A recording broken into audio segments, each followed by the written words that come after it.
Democracies are facing rising threats, both here and globally. Today, to think about this, we are going to zoom in to Idaho. Idaho is one of the most conservative places in the U.S. It's a state whose legislature includes leaders of extremist movements and where progressives, the minority, are basically locked out of every branch of government. As the 24 presidential campaign heats up, Idaho is not a place that Democratic strategists will be thinking about much, but writing off places like Idaho and the people who live there is a mistake, say our guests today. Indeed, writing off entire populations and parts of this country is a mistake that has brought the dream of an American, functional, pluralistic, inclusive, responsive democracy to a very dangerous brink. Adrienne Evans is the executive director for United Vision for Idaho, the state's only multi-issue progressive coalition. Not so long ago, I got to visit with her in the state capital of Boise and see how she and her colleagues work on the ground to build relations across difference. We're also welcoming back to the program today Scot Nakagawa, director of the 22nd Century Initiative. That's a new relationship-building network he'll tell us more about. Scot has worked for decades to deepen democracy and confront authoritarian threats,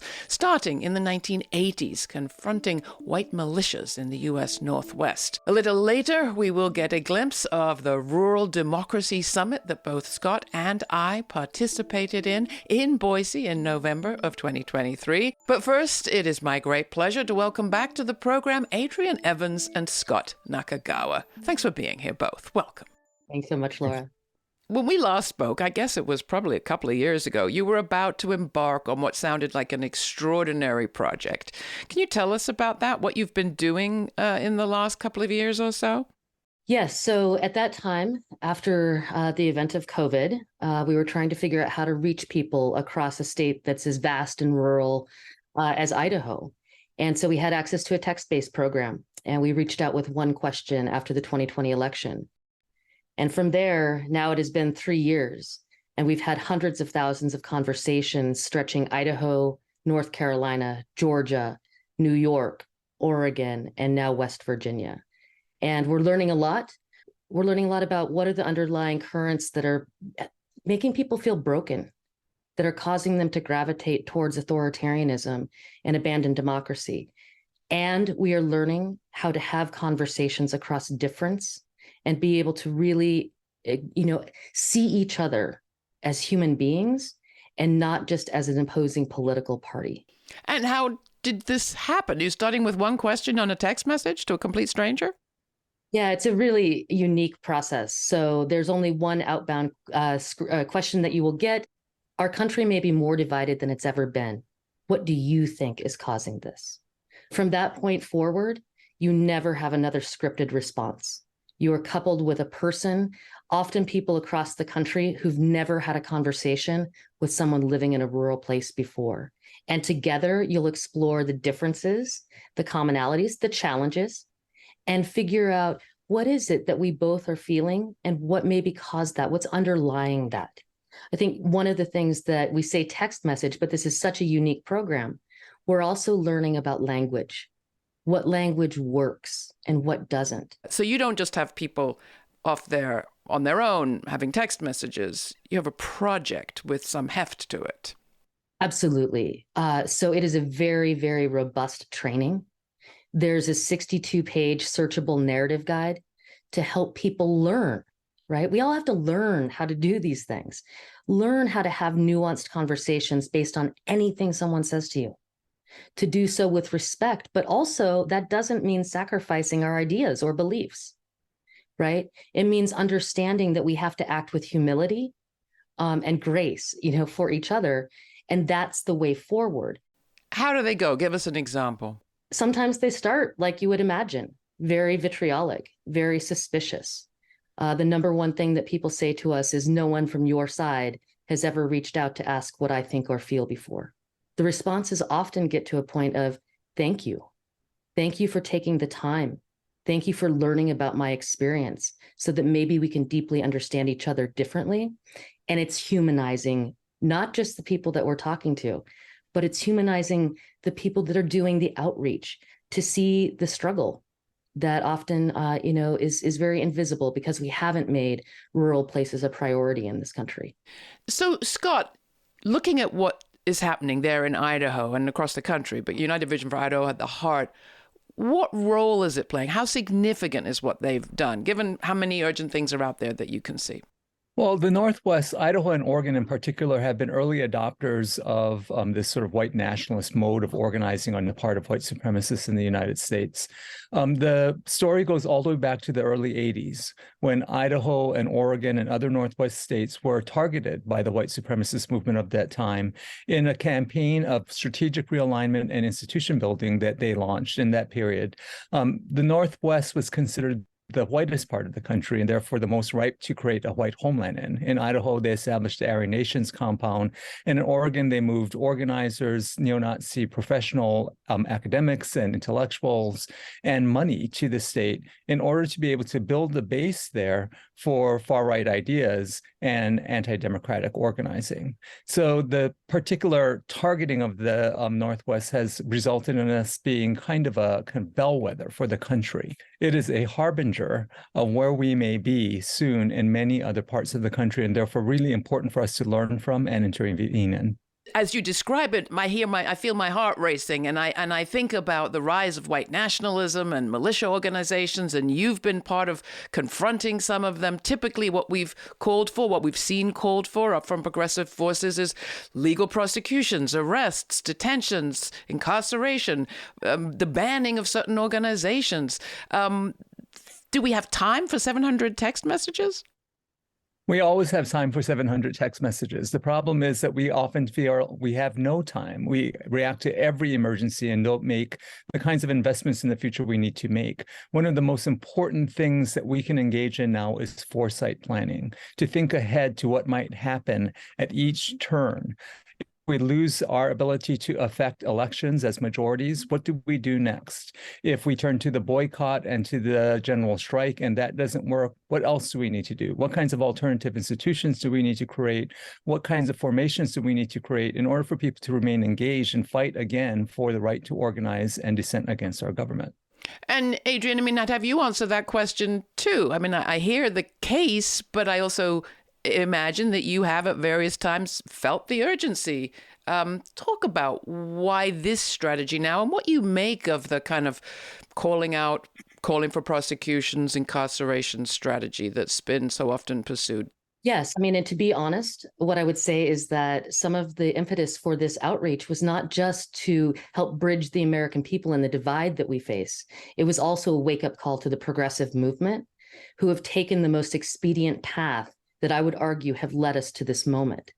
Scott and I are often in spaces where we talk about the effects of an unattended democracy, not democracy like the outcome, democracy like a verb, like the process of being able to hold multiple truths, engage in complex conversations, and still hold each other with dignity and respect. We have lost fundamental skills, and we have come to see each other as enemy rather than in a shared collective journey with the consequences that affect all of us. And I would say the one thing, coming from a rural space, Laura, that's really important, and I want to emphasize for viewers. Yes, none of the things that we are seeing now are surprising to any of us who have been living in these areas, but it should be stunning, because what was once the reality of rural people, of Idahoans, is now the reality of every American in this country.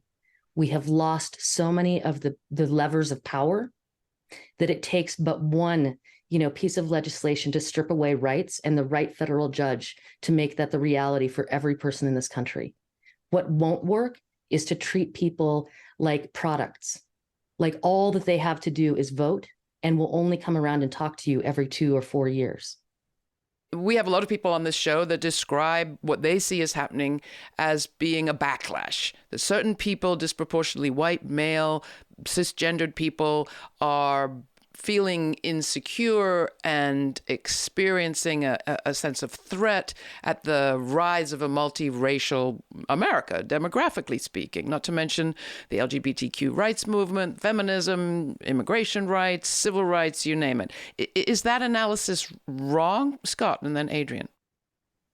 Well, it's both right and incomplete. So we are facing a big backlash against the gains of the civil rights movement and against the gains of the feminist movement and the LGBTQ movement, the secularization of government, and many other changes that have happened, right? These are very powerful animating forces on the far right. But we also have to recognize that the phenomena we're seeing in the United States is not just happening here within our borders, but around the world. There are nations all over the world that are turning to autocracy. The majority of the world's people now live under autocratic governments, and year after year, that number is increasing. So that can't be explained by backlash to the civil rights movement in the United States, can it? So we need to really start to think about what it is that's causing us at a global level to move in this rightward direction. And I would argue that what we're really facing here at root is a kind of loss of faith in the nation state as a satisfying way of understanding who we are and how we are safe and well in the world. And as people move away from faith in the nation state as the primary kind of container for our identities, they reach to the ones that they were taught are valid to them after that: race, ethnicity, religion, etc. And so we see a rise of ethnic nationalism as people turn to these other kind of identity containers to make meaning in a world in which nation states have lost their magnetism and ability to explain things to people. And so that's the result then of a long history of neoliberal policies that have basically gutted the democratic functions of governments like the United States and others around the world, while insulating markets from democratic decision-making and causing our economies to become very unstable. And so that kind of precarity that people feel then is being interpreted by right-wing manipulators through the filter of fear about the other. And so we're being postured as us and them in this process. Although those material needs are interesting to me. And Adrienne, I'm imagining people in your conversations didn't talk about the magnetism of the nation state, but they may have talked about cutbacks in services. What did you hear? Yeah, I mean, I think what might surprise people is a lot of people are actually, while they may not be articulating it as well as Scott does, right? That is really driving a lot of this, right? And Scott and I have talked often about who's for you. And how do you know that? And people on both sides of the political spectrum no longer are believing that government is for them, that they have access or the ability to change the things in their lives. They no longer believe that a better world is possible for them or their children or grandchildren. And when you lose the faith in institutions like that, no wonder when authoritarianism comes in and offers to break that, it sounds pretty good. And it's presumably not just a feeling. I'm sorry to sound so materialist here, but there have been actual changes to what people can expect from the state. Haven't there? Mm-hmm. Adrienne? Yes, and it's getting worse and worse. Well, I'll say that, Idaho, not always, but has been a Republican trifecta for many, many years. Now, moderate Republicans no longer have the ability to advance their objectives because those houses have been occupied by people who are leaders in white nationalist movements. And so we're seeing just an ushering in that are breaking down norms and values at a rate that should be alarming and startling. It's like the chaos has now become the normal, right? And once that starts to happen, the faith in that, even participation, right? We've always struggled with voting, numbers, but we're now talking about people who no longer believe that there's a solution possible through the agencies of government, right? And yes, material, needs are absolutely a part of it because the systems have been failing them. Now, they haven't been failing us all in the same ways or to the same degrees, But I think the thing that unites us is to understand that the work that we need to do is literally on the system itself.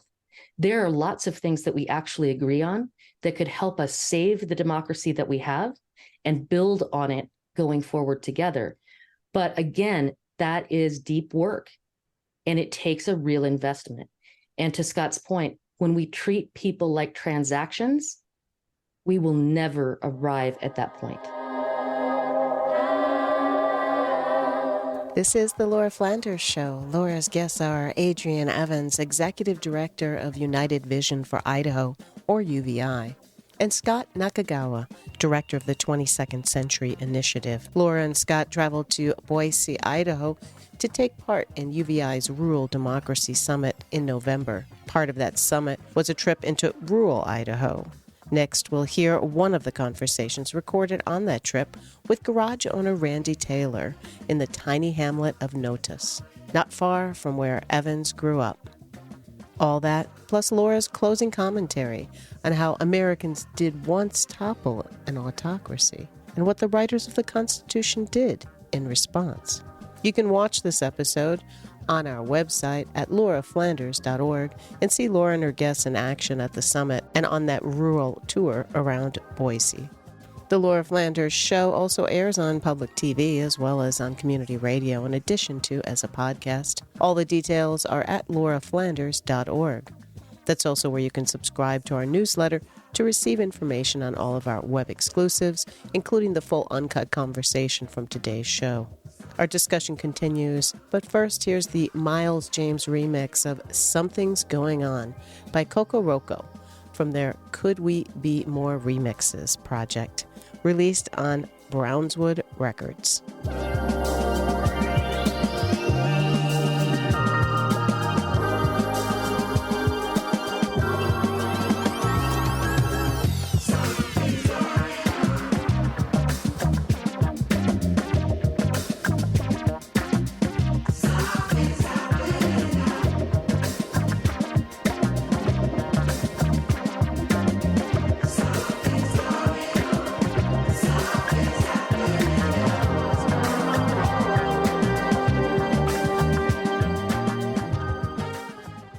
United Vision for Idaho convened the first ever Rural Democracy Summit in Boise in November 2023. And a highlight of the event, which attracted speakers from all across the U.S., was a bus trip into the countryside. In the tiny town of Notus, not far from where Evans grew up, the group visited the historic Notus garage and met its proprietor, Randy Taylor. This is the gentleman that I met the other day. And I said, well, I'm here with some of my friends. But he graciously has offered to unlock the store and visit with us for a bit. Guys, come on in. Yeah, come on in. This is actually my mother and father in 1938. Wow. Right out here in front. If you wanted people to know something or something really important about Notus, Parma, some of the towns, that we've lived in and live in, what would it be? Actually, the thing is, farming is what made made all of our communities around here. It was when the water got here and farming become doable. Because this was desert before the Black Canyon irrigation come in. And but things have gotten just so rough on regulations that a small farmer, when I grew up, a farmer was 20 to 40 acres. And they could survive on that. Well, now, if you don't have 3,000 to 5,000 acres, you can't make a living. I still have hopes that through elections and stuff, we can change things. But there's a lot of them here that feel like it's beyond that. What we can learn from Idaho about the future is tremendous, right? Idaho has been basically deindustrialized. Primary resource extractive industries have left Idaho. The state that was once the home to the richest farmers of America is now in a state of terrible disarray in terms of its economy. And government has not stepped in to solve these problems. Instead, far-right actors have stepped into the fray and narrated these problems in ways that have directed the attention of people who are suffering to people like me, to people like us, to those they perceive to be liberals, to those who they perceive to be outside of their identity tribes, who they now view as the enemy. How do you think the Biden-Harris administration are doing on this score, Scott?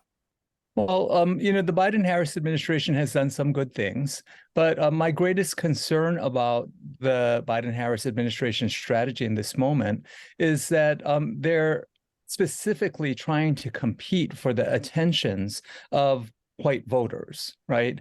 And are not investing as much in the consolidation and improvement of our support in minority communities. But aren't you calling for more support for white voters like those rural folks in Idaho, Scott? Well, we should be competing for their attention, but we should not also forget that a key constituent of any pro-democracy movement in the United States is communities of color, and in particular, the African-American community. We need those folks on our side. Those numbers matter and will matter greatly in this coming election. And the participation of people of color in these movements clarifies what democracy really is to us. So, those constituents have not had their stories told so much. They have not been directly reached out to by the administration in a way that is as if to compete for them, for their loyalty with more far-right forces. And what we're seeing is a kind of erosion in the support for liberal candidates and liberal ideas among some of the people in those communities. And that's dangerous. In those conversations, because you've learned so much, how do you speak about, look, we care about you, we care about your healthcare, your education, your opportunities for jobs, but we also care about affirmative action, and we have to focus on civil rights and voting rights for people of color who haven't had them. How do you do both of those things, sort of square that circle, if you will? This is really one of the calls to progressive people, to people who, have been part of my camp for many, many years. I too often sit in rooms and have to ask the question, are we saying that we no longer believe that people are capable of transformation? Are we sitting in these rooms and saying that we no longer believe that people can make a bad decision and change their minds?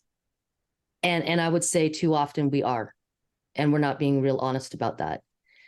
I would also say, yes, Laura, for all of the points that you bring up, those have to be addressed, and it's about holding the complexities. But that's not the first place to go. The first place to go is by really listening to people and asking them, how do you square the rights and the things and the values that you've shared with me with these policies? Not to tell them what to think, but to really engage in conversations. And that's where we find that people are moving. And it's not just moving them, right? It's moving us closer to each other to figure out how we can do this. And actually, as Scott aptly says, how are we living our democracy? So I want to ask you, Scott, as somebody who works at the national level, how do we make these interventions real, but also how do we bring them to scale? How do we avoid the kind of, oh, isn't it nice what they're doing in Idaho syndrome? And actually, if this is working in Idaho, bring it to a national level? Well, I think that we need to document what's happening in Idaho and start to try to figure out how to create a toolkit for people who are working nationally in order for them to be able to duplicate some of the successes. But we need a delivery system, and the delivery system that the 22nd Century Initiative is creating are networks. We are creating networks of organizations through which people can meet one another, build relationships, and learn to share language, share tools, share practices, so that we can develop a strong field of resistance to authoritarianism and the basis for pro-democracy advocacy. So those relationships really matter. In all of this as well, I just want to remind people what the importance of what Adrienne is saying, that as conditions grow more repressive, which they are likely to do at least for some time, the quality of our relationships will become more important to us relative to the quantity of them. And in-person organizing, having conversations, real deep dialogue is the way we build those quality relationships. In the end, we must rely on our neighbors as times get tough, and they will get tough. Whether anti-democratic forces continue to advance their agendas, times will get tough. Climate change will bring us disasters for which we are unprepared, and things will get tougher.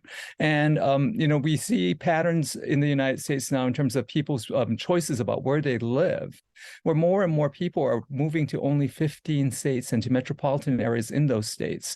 That leaves 35 states to older, whiter, more male, more conservative voters who are then positioned to be able to control who gets to be the president and who gets to serve in the Senate, which then also means who gets to serve on the Supreme Court.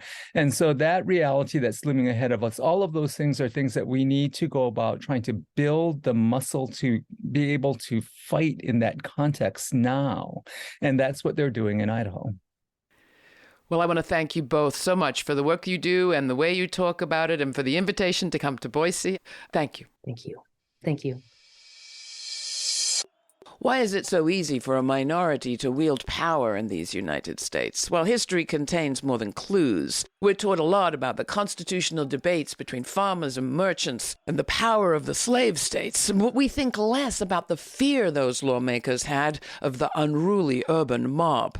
But who was it who fueled the riots and rebellions that led up to the Boston Tea Party? It was that urban lot. Those disgruntled waged workers, former felons, sailors, indentured servants, escaped slaves, journalists, and queer urban folk of all kinds who had managed to throw off global corporate power and the consolidated money of the crown. It was that power that the Constitution sought to dilute, and ever since the country's more or less been divvied up between its urban and its rural parts, with two parties bouncing power between them, until today's global corporate elites and moneyed lot figured out how to put a lock on both. In parts of this country, like Idaho today, small rural farmers have no voice either. Could they make common cause with that urban mob? Well, you can write to me and tell me what you think at laura@lauraflanders.org. I'd be interested to hear. Thanks for joining me.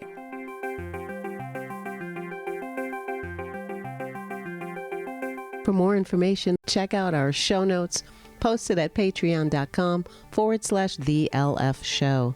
That's also where you'll find an invite to watch the premiere of each week's show on our YouTube channel and chat live in real time with Laura Flanders, Sundays at 11:30 a.m. Eastern Time. Please take a moment to share what you thought of today's report on social media and tag us at TheLF Show. And if you are subscribed to this podcast via Apple Podcasts, please take a moment to write a review. It helps tip the algorithms in our favor. And thanks to our monthly Patreon members and all who have donated and supported the show. Your generous contributions make it possible for this show to remain free to millions on public TV, community radio, and as a podcast. Not a member yet? Commit for a few dollars a month or whatever amount you'd like at patreon.com/TheLF Show. Remember, a little goes a long way. Thanks for listening. This show's produced by yours truly, Laura Flanders, with Sabrina Artel, Nat Needham, David Neumann, Jeanette Hernandez, Sarah Miller, Rory O'Connor, and Jeannie Hopper. Major funders for this program include the Novo Park, Shift, Cloud Mountain, and New York Women's Foundations, the Rising Fund, the Tides Foundation, the Women's Foundation of California, Just Impact, Jane Fonda, Kim Connor and Nick Groombridge, the Wilson Family Fund, and listeners like you. Stay kind, stay curious. Until the next time, for the Laura Flanders Show, I'm Laura.